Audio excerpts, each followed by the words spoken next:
All right, everyone, welcome back to another video. And in this evening's video, I just wanted to compare two of what may be the most popular consumer devices that just got released. In particular, we're going to be comparing this evening the iPhone 16e and the Google Pixel 9a. All right. All the links to everything that I'm going to talk about will be linked up down below in the video description. So if your interest is piqued, check out the links in the video description if you would like to know more. And when the affiliate links become available, I will be putting affiliate links down below in the video description as well. This way you can make your purchase using those affiliate links and help support the channel as well. All right. But without further ado, let's get into this video. So it has just become official. The Google Pixel 9a is available on the Google Store. Now, you can't quite purchase it yet or pre-order it yet, but they do have the baseline pricing available and the baseline financing available, and they do have all of the specs as well available on googlestore.com. All right, but I figured it'd be much easier if I just pull up the specifications side by side on gsmarena.com and I give y'all my thoughts and opinions on it.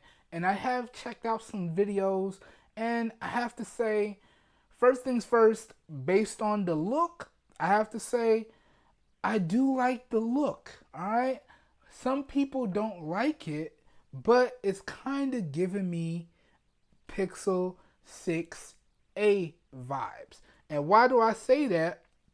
Because the cameras are flush on the Google Pixel 6a, right? It has the visor look, but it's flush. It's not really raised. So it has the same flat effect as what I'm coming from on the Google Pixel 6a. So I'm kind of a big fan of that because I do love these flat cameras, right?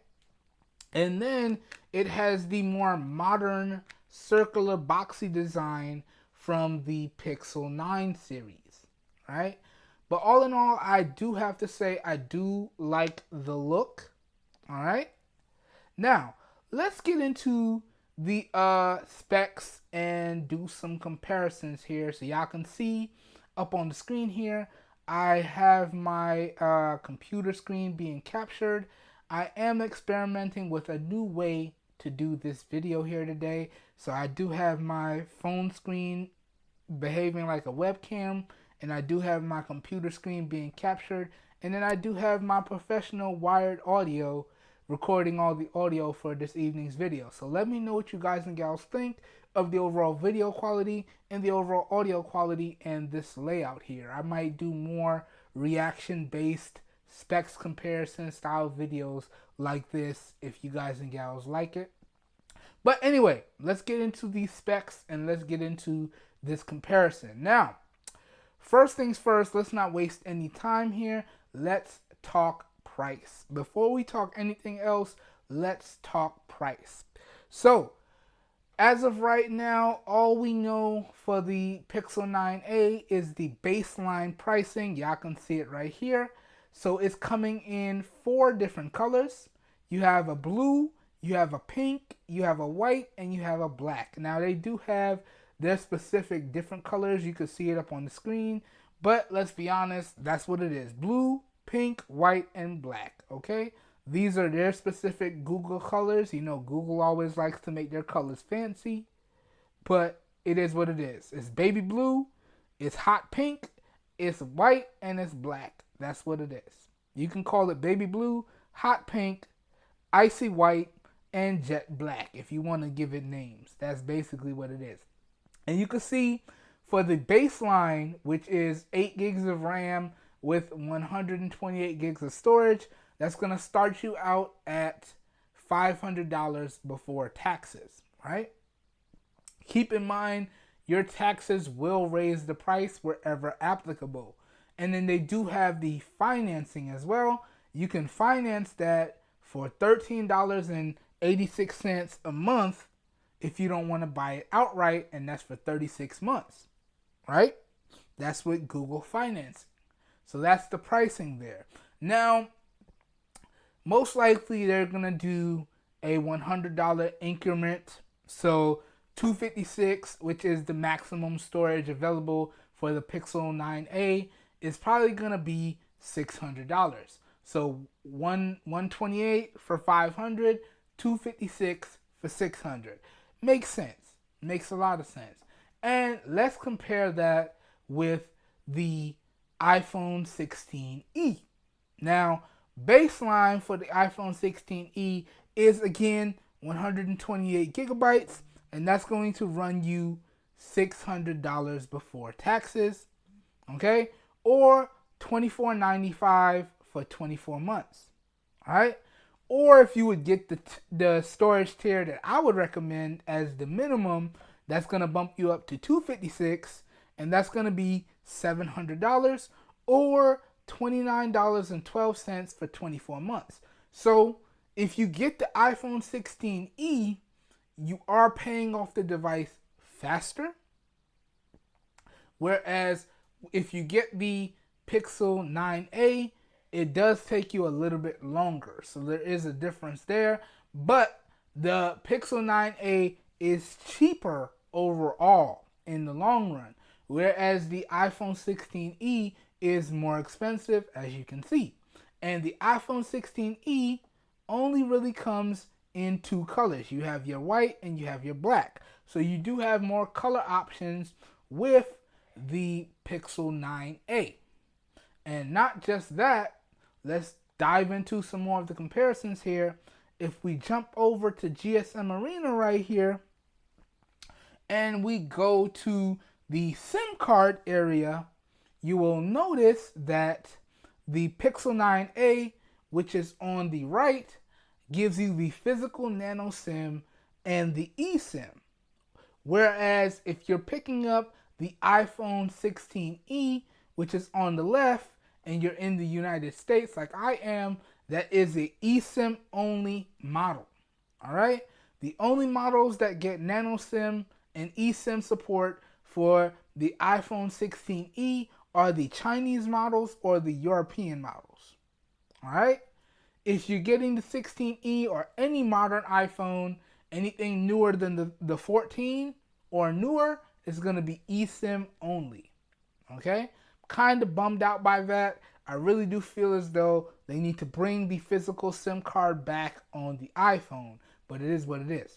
And by the way, I am using my front-facing camera from the iPhone 15 Plus to record the webcam footage of my face here. So let me know what y'all think if I didn't say that in the beginning. But that's another difference there. So getting back on task, the Pixel 9a has a physical SIM and an eSIM, whereas if you're getting the 16e in the States, it's eSIM only. All right, let's keep it moving now. Now, both of these devices are fully waterproof, IP68, meaning you can fully submerge them in up to 3 feet of water or 1.5 meters for 30 minutes. And as long as you pull them out and make sure everything is properly dried out, they're going to work no problems. Okay? Okay. Moving on, let's talk displays. So basically, we have two OLED or POLED displays on these devices. Now, you know Apple does their weird Retina HDR OLED display. Basically, it's a Samsung display. And then Google uses their POLED display. Basically, it is a Samsung display as well. But the difference here is for the base usage, the iPhone 16e caps out at 800 nits of brightness. Now, if you leave it on auto brightness and you go outdoors, it will go all the way up to 1200 nits, which is really bright. Not a problem there. Whereas for the Pixel, you have the base brightness of 1800 nits and peak brightness of 2700 nits if you leave it on auto brightness. So the Pixel does get brighter. Then moving on, the Pixel is the slightly bigger display at 6.3 inches versus the iPhone's 6.1 inches. And the Pixel is giving you the punch hole camera on the front, whereas the iPhone is using that more old school iPhone 11, iPhone 10R notch look. But if I was to pick up the 16E, I'm not mad at the notch because I'm coming from the iPhone 11, and even using the iPhone 15 Plus, the dynamic island features are cool, but I wouldn't be disappointed with either one. I don't really care. After a while, you forget the notch is there. Sometimes I forget the dynamic island is there unless I'm doing something and that specific feature becomes available. So it really makes no difference in my opinion. Okay? Moving on, talking about the displays. Now, this is another big thing. The Pixel goes up to 120 hertz, whereas the iPhone is a regular standard 60 hertz refresh rate display. Now, in all honesty, and I've said this before, my eyes cannot distinguish between high refresh rates, and I've tested out high refresh rate displays on OnePlus phones, on CMF phones, and even on Samsung phones. This is my S21 Plus. I cannot distinguish the difference in high refresh rates, and most of the time I turn that off so I can get improved battery savings. But for those people who were kind of discouraged that the iPhone didn't have a high refresh rate, guess what? The Pixel does. So that's another advantage going to the Pixel in my opinion. Now moving on, talking about the displays here, we do have a ceramic shield display on the iPhone, whereas we got a regular Gorilla Glass 3 display on the Pixel 9a. So that is a difference there. Now, in all honesty, using my iPhone 11 didn't have any issues. Using my iPhone 15 Plus don't have any issues. And my Pixel 6a, this has a Gorilla Glass 3 display. Haven't had any issues with this display. And I've been rocking this display with no screen protector since I bought the device, and I haven't had any issues. So they're both probably going to have really good displays in my opinion, regardless of the display protection and display technology. It is what it is. Okay? Now, moving on and talking about the resolutions and the screen densities. Now, you know, Apple does their weird resolution. So you can see the iPhone 16e has an 1170 by 2532 resolution with a 19.5 by 9 aspect ratio. So a kind of stretched ratio, but y'all know Apple has always had the weird resolution displays. But it has a screen density or PPI of 459 pixels per inch, whereas the Pixel 9a has a 1080p plus display in the 20 by 9 aspect ratio. So again, another stretched display, but a more normal stretched display. But it has a lower screen density or PPI at 422 pixels per inch. So slight advantage going to the iPhone, but the iPhone was going to have the advantage because it has the smaller display, so you can pack in more pixels due to the smaller display size. Okay? Now, moving on and talking about software, both of these devices are going to be running the latest software from their respective manufacturers. So on the 16E, that's iOS 18.3 or newer. And then on the Pixel 9a, that's Android 15 or newer. Now, both of these devices will get on the minimum 7 years of OS updates and 7 years of security patches. And iOS has always been phenomenal when it comes to supporting their devices. And Google in recent years has been phenomenal at supporting their devices. Anything newer than the Pixel 8, you're going to get 7 years of OS updates and 7 years of security patches. So really good stuff there. And even if you go with something slightly older, you're still getting good overall security support, at least up to 2016. But if you're getting anything Pixel 8 or newer, it's going to be 7 years of OS updates and 7 years of security patches. So they're kind of on par in terms of the software and support for either device you want to go with. So, it's up to you there. Okay?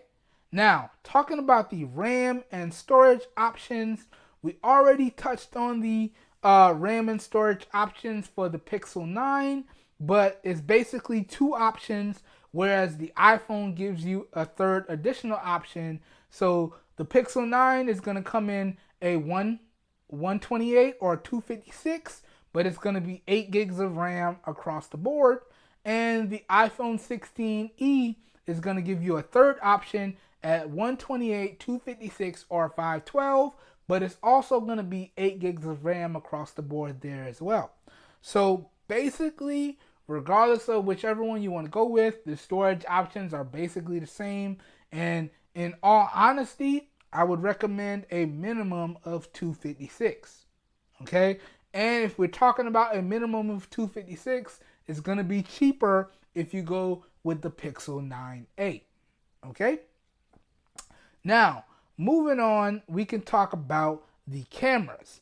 Now, you can see they both have a 48 megapixel primary sensor on the rear, but the Pixel 9a has the advantage that it has a 13 megapixel ultra wide sensor. Okay? Whereas the iPhone 16e only has that 48 megapixel primary sensor on the rear. On the front, the Pixel 9a has a 13 megapixel ultra wide sensor with a 90-degree field of view, and the rear is going to be, I believe it's 120 degrees field of view for the rear. Okay? If I'm not mistaken.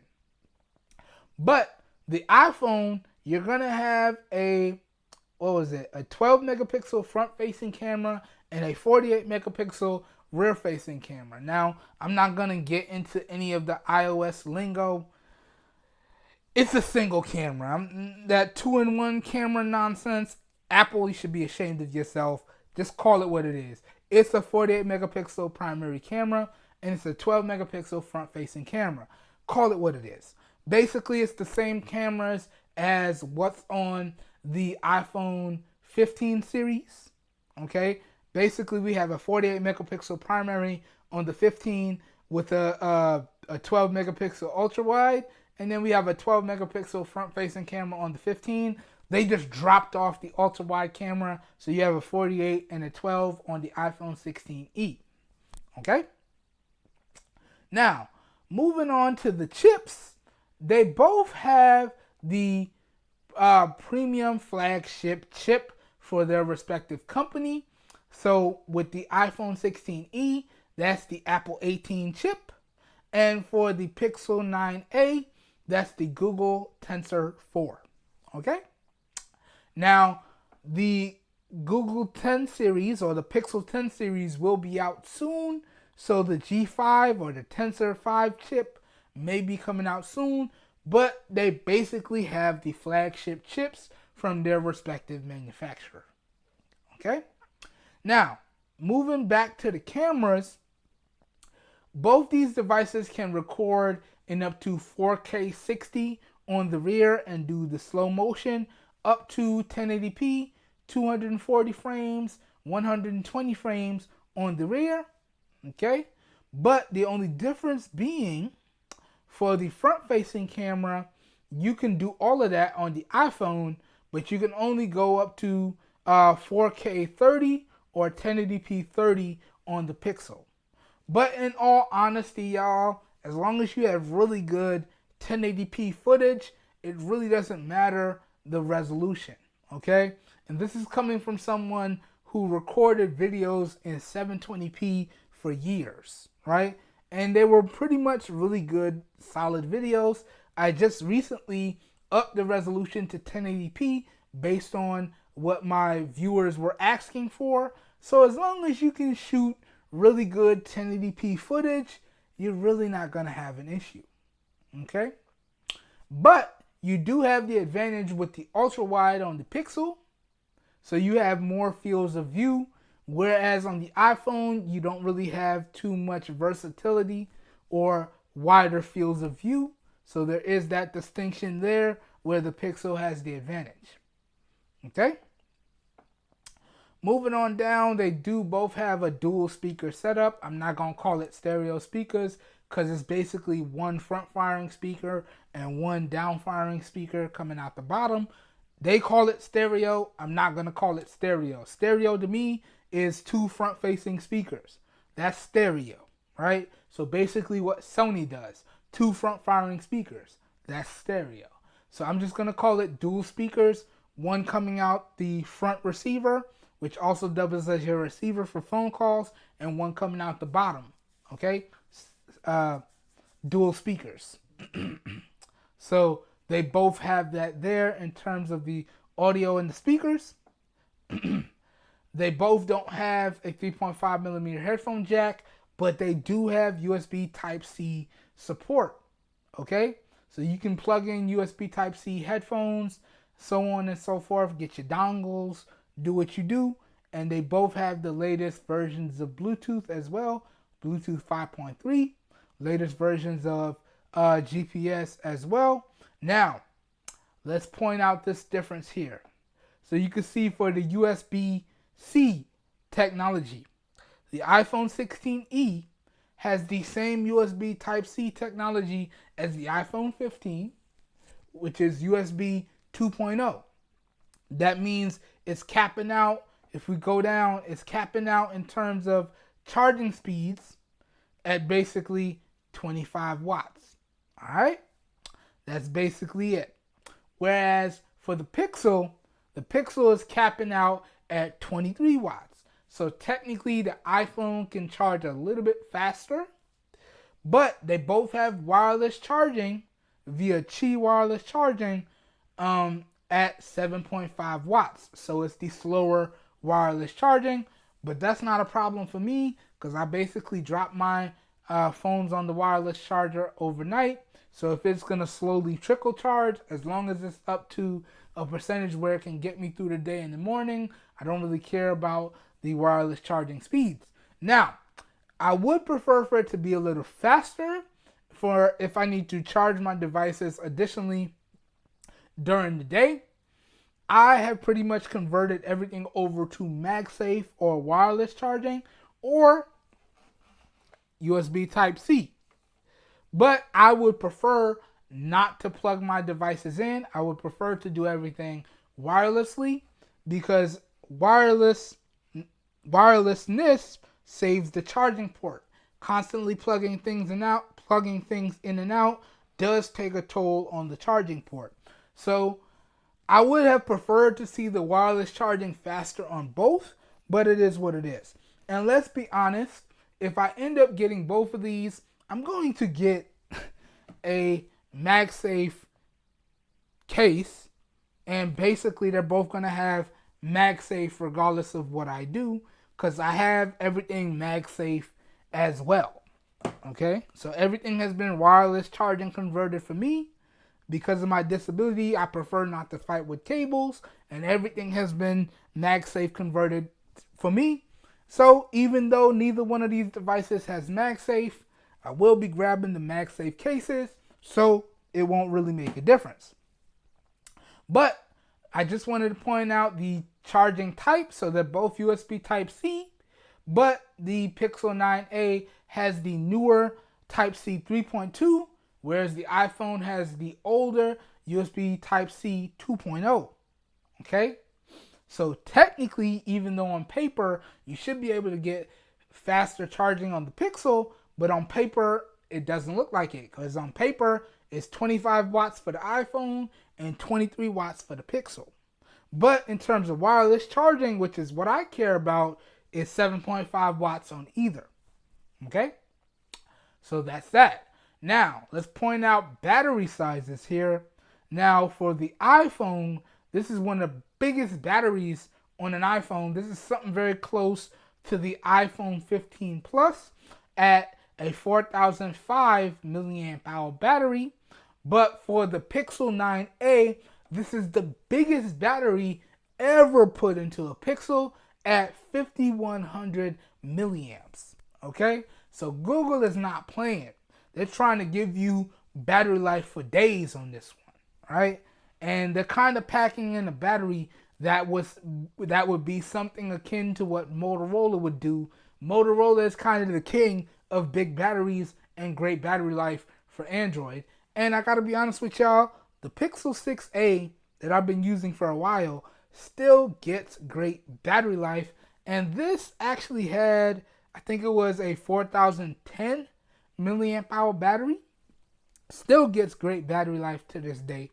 So, but I was very shocked to see this bad boy has a huge battery in it. But that's a very good surprise in my opinion.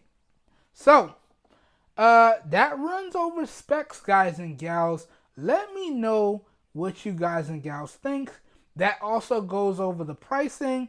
But if I'm being honest, and I know from my last iPhone 16e video, kind of really wasn't feeling the iPhone 16e. Like I said, and I still stand by that statement from the previous video. If you're going to drop this money on the iPhone 16e, if you want something a little bit more powerful, a little bit more future-proof, you may want to go with something like the iPhone 15 Pro, okay? Or the Pro Max if you can find it at a really good price. But I have to go back on this a little bit because I'm a tech head, man. I'm a tech junkie, man. So I was kind of disappointed by Apple's pricing and the fact that they got rid of MagSafe. Everything else I can deal with. One of my favorite phones of all time was the iPhone XR, right? And then the iPhone 11 after that. I had that iPhone 11 for years before I upgraded to the 15 Plus that I'm using now. So I don't really care for the not having two cameras. Would it be nice to have two cameras on the rear? Yes, especially one of them being an ultra wide because I'm a big fan of ultra wide recording. But I used the iPhone XR for years without issues. So I really had to think about it. And then it dawned on me, like after the review process for the 15 Plus, am I really going to be taking full advantage of the capabilities on the 15 Plus? Probably not. Because if I'm being 100% honest with y'all, a lot of my recording and production gets done on Android devices. A lot of my promotions and social media gets done on Android devices. My iPhone is strictly just a personal usage device. After the review process, strictly a personal usage device. So family phone calls, family FaceTimes, Zoom meetings. If I have to use the iPhone for business stuff, depending on the people that I'm working for, if they find iPhone to be easier, I'll use the iPhone. But it's strictly just a personal device. And taking all my tech junkie stuff out of the equation, the 16e would actually be a great device. And honestly, for personal usage, I'm honestly thinking about paying off, because I have the money already. I was just, earning money on the money that I have by just stretching out the payments over time for the 15 Plus that I have. Because if you're going to make money on money, why not make money on money? But I have really been thinking about just paying off the iPhone 15 Plus early, and then just picking up the 16e and putting the 16e through the review process and then making it my personal iPhone, personal usage device. And now, with the drop of the Pixel 9a, I'm really looking hard at the Pixel 9a, even though I told you guys that I wanted my next Pixel device to be the first generation Pixel Fold. The Pixel 9a is looking really interesting. And then even if I don't get the Pixel 9a, the Pixel 8a is looking even more interesting as well. Now, I can still get the Pixel Fold for a little bit cheaper, depending on where I get it from. But I have to be honest with y'all. If I don't have enough money saved up for the Pixel Fold by, let's say, November, I'm probably just going to grab an iPhone 16e and a Pixel 8a or a Pixel 9 and then move on to testing out some other budget devices that I wanted to test out. But I really wanted to experience a folding device. And even further still, I really wanted to experience a folding device from two manufacturers that I use on a daily basis. Those two manufacturers being the Pixel series, so I wanted to experience a folding device from Google, or the Z Fold from Samsung, because I use Samsung devices for all of my editing when I record videos. So those were the two folds that I was looking at getting. I talked about that in one of my latest update videos.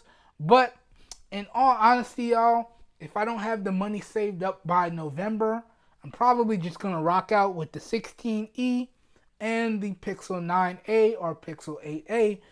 You guys and gals, let me know what you think I should do down below in the comments. And let me know how you guys and gals feel about this video and the setup, and how you guys and gals feel about the Pixel 9a, and especially how you feel it compares to the iPhone 16e.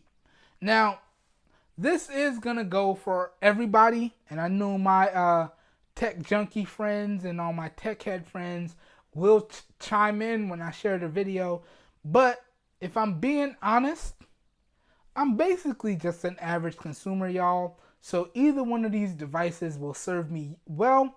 What's the biggest thing for me is solid photo performance, really great battery, and software and security support, which both of these devices deliver. Because at the end of the day, the one thing that I want to do is make sure my devices can last as long as possible. So the simple fact that I'll just be able to do battery swaps when the battery health drops below 80%.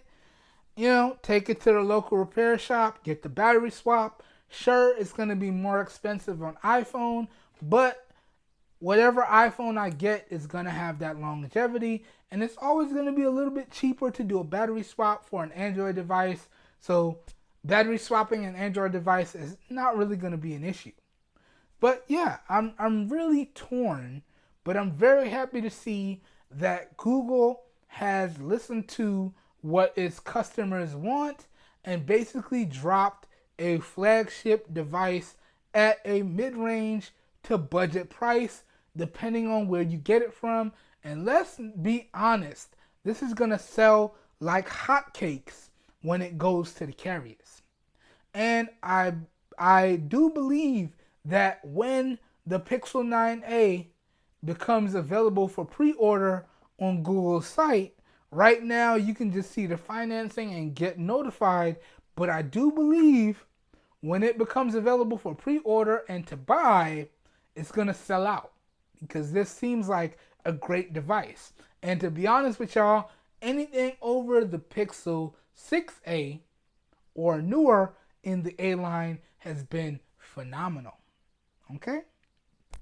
So anyways, I probably made this video way too long, but I hope you guys and gals enjoyed the video. I hope you guys and gals found it helpful. If you did, please help your boy out by giving the video a thumbs up. That really does help me out. You don't know how much.